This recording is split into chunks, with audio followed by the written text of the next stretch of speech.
Historia de la Iglesia, parte 19. El reavivamiento.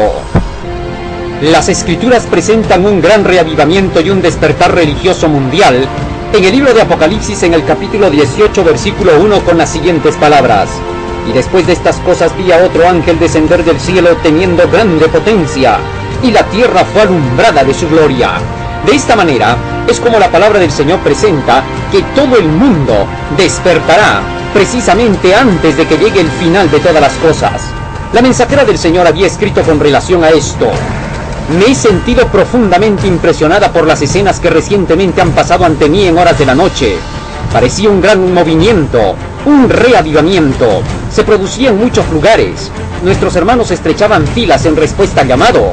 Hermanos míos, el Señor nos está hablando. ¿No escucharemos su voz? ¿No acondicionaremos nuestras lámparas y actuaremos como hombres que están esperando a que su Señor venga? Estas palabras de la mensajera del Señor dicen claramente que es necesario que tenga que haber un reavivamiento dentro del pueblo del Señor. Y ella compara este asunto con el momento en que las vírgenes despiertan para aderezar sus lámparas para el regreso del esposo que tendría que venir para las bodas. En el libro de San Mateo, en el capítulo 25, en la parábola de las 10 vírgenes, precisamente Jesucristo presentó el momento cuando todo su pueblo tendría que despertar. Y aquí dice cuál era la forma en que el pueblo despertaría, cómo se daría este reavivamiento dentro de las filas de los creyentes de la verdad. San Mateo capítulo 25, versículo 1 dice: entonces el reino de los cielos será semejante a 10 vírgenes que, tomando sus lámparas, salieron a recibir al esposo. Y las 5 de ellas eran prudentes y las 5 fatuas.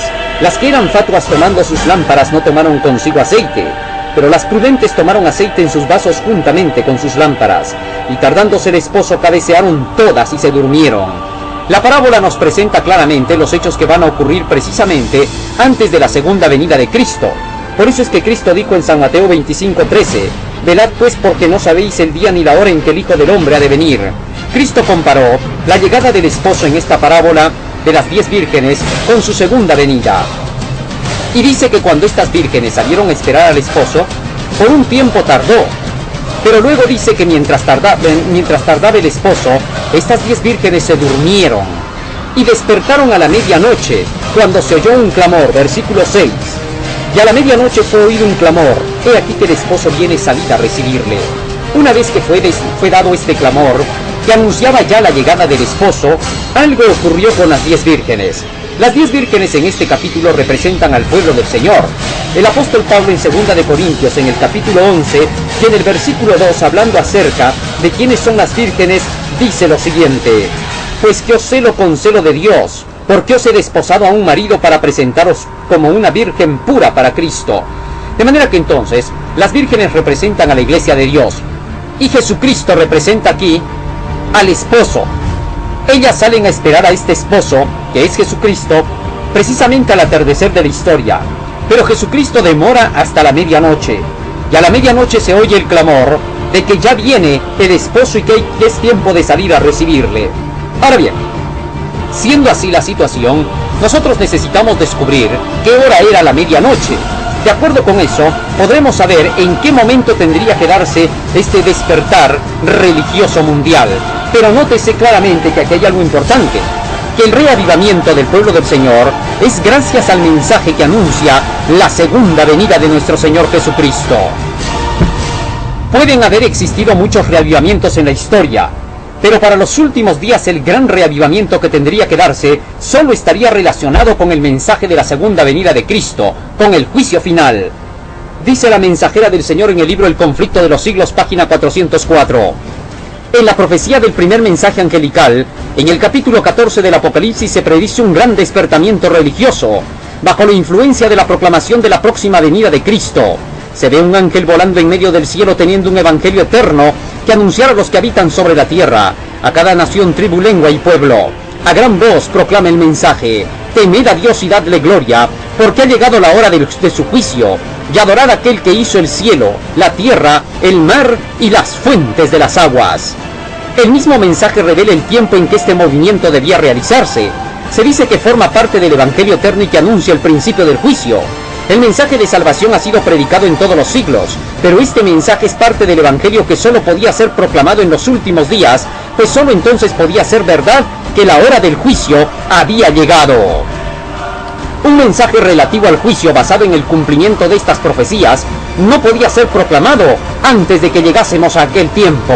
Era evidente que para que este mensaje tuviera que ser proclamado, tendría que llegar el tiempo de la hora del juicio, ya que este mensaje sería el que despertaría al mundo entero.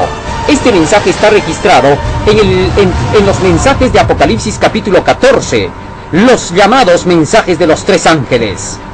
Para poder saber en qué tiempo había que proclamar este mensaje acerca de la segunda venida de Cristo, pues no se lo puede proclamar alegremente, no se puede decir simplemente Cristo ya viene. Esto lo han dicho a través de todos los tiempos.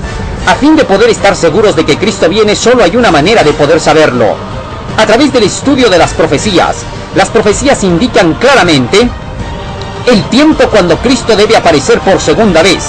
Así como anunciaban la primera venida de Cristo para un tiempo determinado, así también las señales del fin nos anuncian el tiempo determinado cuando Cristo tendrá que volver por segunda vez y cuando tenga que darse este reavivamiento. Para que esto pudiera ser realidad, era necesario tener que estudiar las profecías directamente del Apocalipsis y Daniel, que serían las principales que darían como resultado el reavivamiento dentro de la iglesia. La mensajera del Señor escribió acerca de esto: La fe por la cual vivo, páginas 113 y 114. Cuando como pueblo comprendamos lo que este libro significa para nosotros, Apocalipsis, se advertirá un gran reavivamiento en nuestras filas. Del estudio del Apocalipsis se entenderá sin lugar a dudas una cosa: la íntima y firme relación que existe entre Dios y su pueblo. Nótese las palabras de la mensajera del Señor: se advertirá un gran reavivamiento. De manera que dentro de la iglesia solamente podrá haber un gran reavivamiento cuando se proclame el mensaje de Apocalipsis. Todas las profecías del Apocalipsis solamente tienen que ver directamente con la segunda venida de nuestro Señor Jesucristo. La mensajera del Señor vio el tiempo cuando este gran reavivamiento se realizaría dentro de las filas del pueblo del Señor. Escribió ella: me he sentido profundamente impresionada por las escenas que recientemente han pasado ante mí en las horas de la noche. Parecía un gran movimiento, un reavivamiento se producía en muchos lugares. Dios nos cuida, página 251. Este gran reavivamiento debía ser el resultado, según la mensajera del Señor, del estudio del libro del Apocalipsis, de todas las profecías. Ella entonces llamó la atención a nuestro pueblo para que tuviera que hacer esta preparación rápida, para que este reavivamiento se pudiera dar con toda su magnitud. La mayor y más urgente de todas nuestras necesidades, escribió ella, es la de un reavivamiento de la verdadera piedad en nuestro medio. Procurarlo debiera ser nuestra primera obra. Debe haber esfuerzos fervientes para obtener las bendiciones del Señor, no porque Dios no esté dispuesto a conferirnos sus bendiciones, sino porque no estamos preparados para recibirlas. Mientras la gente esté tan destituida del Espíritu Santo de Dios, no puede apreciar la predicación de la palabra. Pero cuando el poder del Espíritu toca su corazón, entonces no quedarán sin efecto los discursos presentados. ¿Estamos atentos a la obra que se realiza en el santuario celestial? ¿O estamos esperando que algún poder apremiante venga a la iglesia antes de que nos despertemos? ¿Esperamos ver que se reavive toda la iglesia? Ese tiempo nunca llegará. Hay personas en la iglesia que no están convertidas y que no se unirán a la oración ferviente y eficaz. Debemos hacer la obra individualmente, debemos orar más y hablar menos. La mensajera del Señor es clara en cuanto a esto. La iglesia necesita un gran reavivamiento y procurarlo debe de ser la más urgente de nuestras necesidades. Tendremos que apresurarnos para que este reavivamiento se realice, pero al hacerlo debemos recordar una cosa: no todos despertarán dentro de la iglesia. ¿Por qué? Porque en la profecía se indica claramente que hay una parte de la iglesia que en lugar de estar lista y preparada para esta obra, se opondrá a ella. Dirá que este reavivamiento es toda una falsedad. Por eso no debemos esperar a que toda la iglesia se despierte queriendo estudiar las profecías de Daniel y el Apocalipsis. Habrá una gran porción dentro de la iglesia que dirá, como el siervo malo e imprudente: mi Señor se tarda en venir. Las vírgenes prudentes se caracterizan porque esperan al esposo, tienen sus lámparas encendidas, están listas para cualquier momento. Pero el hombre malo y negligente, el siervo que no es correcto ni justo, que come y bebe con los borrachos y vive en diversiones y placeres, de él se dice, San Mateo capítulo 24 versículo 48, pero si aquel siervo malo dijera en su corazón, mi Señor se tarda en venir. Así que entonces, una de las características del siervo malo, de la virgen imprudente, es que declara que el Señor tarda en venir. No se burla de su segunda venida, tampoco dice que Cristo no va a venir, simple y llanamente declara que el Señor se tarda en venir. Y bajo estas palabras, ¿qué hace? Versículo 49, comenzaré a herir a sus consiervos y aún a comer y a beber con los borrachos. Para remate, este falso siervo, que debería de estar proclamando la segunda venida de Cristo, en lugar de decir mi Señor se tarda todavía en venir, todavía no va a ser el momento, no hay que desesperarse, cuidado que nos chasqueemos otra vez, dice la palabra de Dios que este siervo malo y negligente llega hasta el punto de emborracharse y beber y comer con los malos de la tierra, por estar declarando mi Señor se tarda en venir. Pero las vírgenes prudentes se caracterizan por ser aquellas que dan el alimento a tiempo, aquellas que están despiertas ante la hora actual y que están listas para la venida de su Señor. Dice la mensajera del Señor aún más, antes de que los juicios de Dios caigan finalmente sobre la tierra, habrá entre el pueblo del Señor un reavivamiento de la piedad primitiva, cual no se ha visto nunca desde los tiempos apostólicos. El Espíritu y el poder de Dios serán derramados sobre sus hijos. Entonces, muchos se separarán de esas iglesias en las cuales el amor de este mundo ha suplantado al amor de Dios y de su palabra. Cuando se esté dando este gran reavivamiento dentro del pueblo del Señor, cuando se estén predicando las profecías de Daniel y el Apocalipsis, varios hijos de Dios despertarán, el Espíritu Santo será derramado e inmediatamente saldrán a proclamar el mensaje final para preparar a un pueblo para la segunda venida de Cristo. Este mensaje está registrado claramente dentro del Apocalipsis capítulo 14. 3 mensajes son los que producen el gran reavivamiento para estos últimos días. El mensaje del primer ángel produjo un despertamiento para la fecha de 1843 y 1844. El mensaje del segundo ángel produjo un fuerte clamor, el clamor de la medianoche, anunciando que habían caído las iglesias que habían rechazado el mensaje del primer ángel.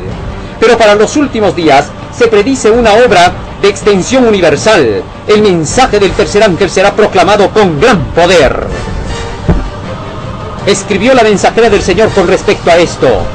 El ángel que une su voz a la proclamación del tercer mensaje alumbrará toda la tierra con su gloria.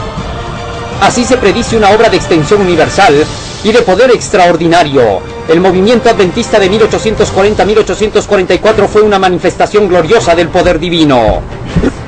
El mensaje del primer ángel fue llevado a todas las extensiones misioneras de la tierra, y algunos países se distinguieron por el mayor interés religioso que se haya visto en país cualquiera desde el tiempo de la Reforma del siglo XVI. Pero todo esto será superado por el poderoso movimiento que ha de desarrollarse bajo la proclamación de la última amonestación del tercer ángel. Conflicto de los siglos, página 669. Cuando el mensaje del segundo ángel nuevamente se una, esta vez con el tercer ángel, al igual que lo hizo con el primero, cuando se dio el clamor de la medianoche, producirá también otro clamor que será llamado el fuerte clamor. Este mensaje está registrado en Apocalipsis capítulo 18.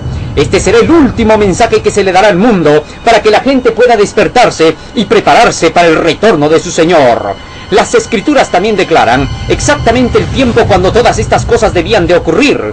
Jesucristo declaró que Él vendría como ladrón a la medianoche, y las Escrituras enseñan claramente que Jesucristo, el esposo, llegó a la medianoche. Dice el libro de San Mateo capítulo 25 versículo 6.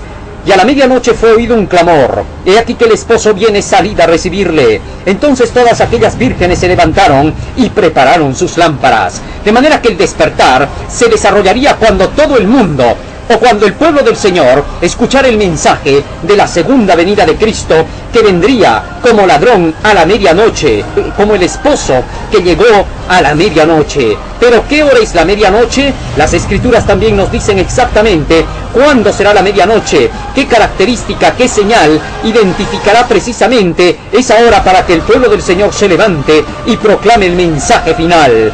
Dice la Escritura, Primera de Tesalonicenses capítulo 5 versículo 2 y 3. Porque vosotros sabéis bien que el día del Señor vendrá así como ladrón de noche. Aquí ya se está hablando de la venida del esposo a la medianoche. que cuando todos digan paz y seguridad, entonces vendrá sobre ellos destrucción de repente como los dolores a la mujer encinta, y no escaparán. De manera que entonces, este mensaje que anunciaba la medianoche de la historia, según el apóstol Pablo, es cuando todo el mundo esté diciendo paz y seguridad. Exactamente se cumplieron así las profecías. El tercer ángel tenía que ser pronunciado cuando todo el mundo dijera paz y seguridad. ¿Cuándo se cumplió esto? En el año 1945, la Organización de las Naciones Unidas declaró que se estaba levantando para la paz y la seguridad mundial. Pero hasta entonces esa proclamación todavía no había existido con potencia en la Tierra, no era mencionada, a pocos les importaba. Mientras los Estados Unidos se encontraban en la Guerra Fría con la antigua Unión Soviética, este clamor de paz no podía ser realidad. Pero en el año 1990, con la perestroika, cuando cae la antigua Unión Soviética, entonces solo quedan los Estados Unidos de Norteamérica como primera potencia, juntamente con el Vaticano. Entonces, ahora ellos dos tenían el dominio del mundo. Cuando estos dos poderes, el Vaticano, Roma, el Papado, y los Estados Unidos, los protestantes de la apostasía, llegan a quedar, estos deciden hacer una alianza. Y entonces, cuando deciden hacer esta alianza, ambos poderes buscan el proceso de la paz mundial. En 1990, el presidente George Bush de los Estados Unidos, George Bush padre, en este caso, declaró: es una gran idea, es un gran nuevo orden mundial en el que todas las naciones se unen para la paz y la seguridad. Este presidente también declaró que ahora sí era seguro que la paz mundial pudiera hacerse realidad bajo una sola ley mundial. De esta forma, es como con la caída de la antigua Unión Soviética, recién podía hablarse acerca de la paz mundial. Pero ojo, algo interesante ocurría para entonces que podría despertar a todo el pueblo del Señor inmediatamente, es decir, a los adventistas del séptimo día que se habían dormido bajo la proclamación del tercer ángel después de 1844, cuando Cristo demoró su venida. La demora los indujo a dormir, pero había algo que los tenía que despertar: el cumplimiento del mensaje del tercer ángel, aquel mensaje que se anunciaba para 1844 en adelante, pero que ahora se haría realidad.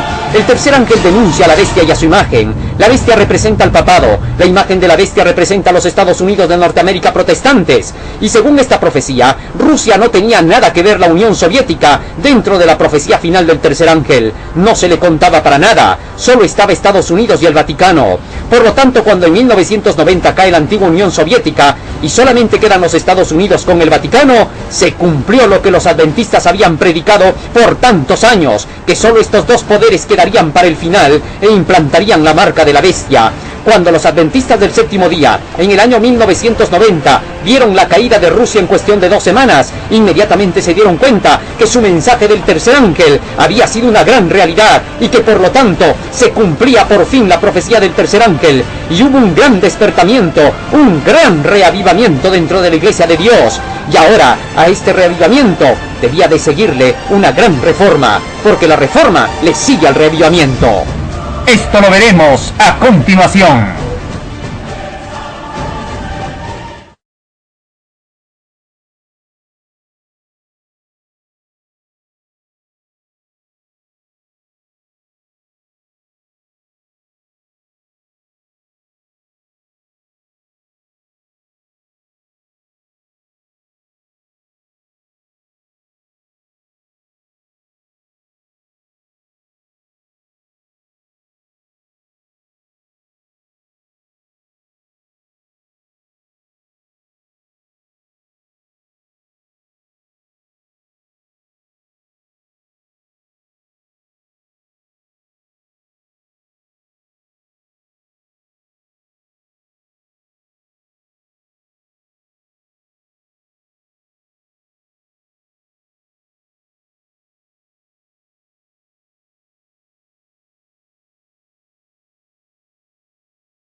cuando a usted le pase algo, usted se va a volver renegado, amargado y finalmente se va a suicidar.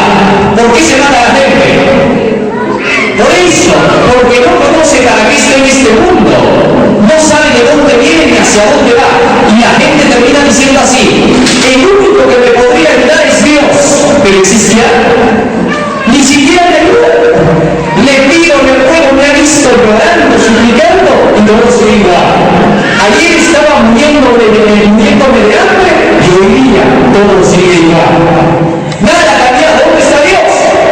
Desde pequeñito me han dicho: Dios es amor, Jesús es tu amigo. ¿Dónde está cuando yo lo necesito? ¿Sabe por qué usted viene a esa conclusión? Porque usted no sabe de dónde viene ni hacia dónde